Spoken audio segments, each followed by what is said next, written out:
the Go Free lesson of the day.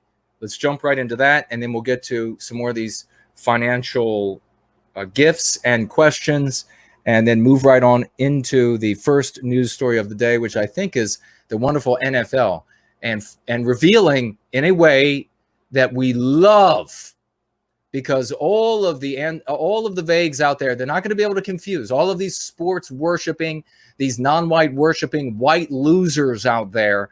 There's going to be no confusing anymore what diversity means, what it has always meant, what I was able, and many of you as well, able to figure out as young as 11 years old. Diversity means none of you, white man and white woman, none of you.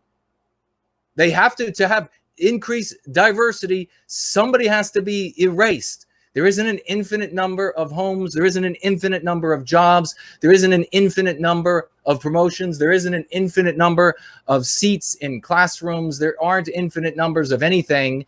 The only way you increase diversity is to get rid of white people. That's what it has always meant. And that's what we should always hear, is when they say diversity, we say white erasure.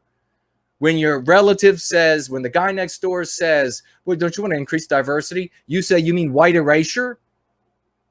Because you know there aren't an infinite number of whatever is under consideration. You want to increase diversity in the neighborhood? Well, we can't build more houses. All the houses are built. How do we increase diversity? We got to get rid of white people. And then you look at exactly what the regime says, exactly what the anti-whites say in their media when it comes to an area. If it is predominantly white, they say, oh, this area is wretched. It doesn't have any diversity. Then as it becomes more than 50% non-white, they say, well, it's finally becoming diverse. And then when it approaches zero, total white erasure, they finally say, well, now we finally have a diverse area.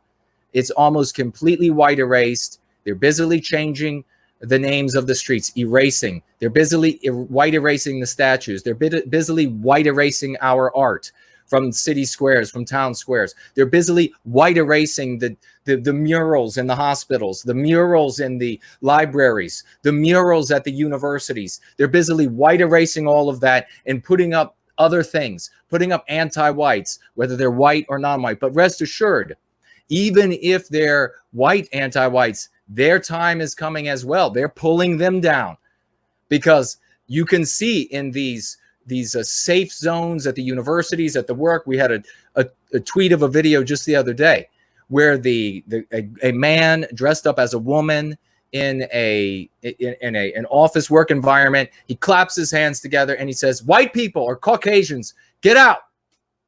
We're going to have a moment. All the Caucasians have to get out.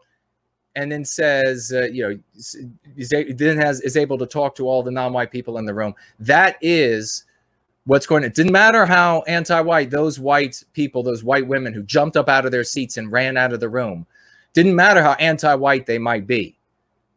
That's what's coming for all of them. That's what diversity means. And the NFL is demonstrating. And this from a guy in the white and positive sphere told me that if the NFL implements this, I think he should do this anyhow. I think we should all do this, because I didn't even know what I'm going to read in an article to you. I didn't even get to read the article. I just scanned down, I don't know, it was second or third paragraph, and I saw something about some other plan. And I was like, what's this other plan? Is this the name of a new plan? Is this? And no, it's just it was a plan already in place in the NFL to white erase whites from the game.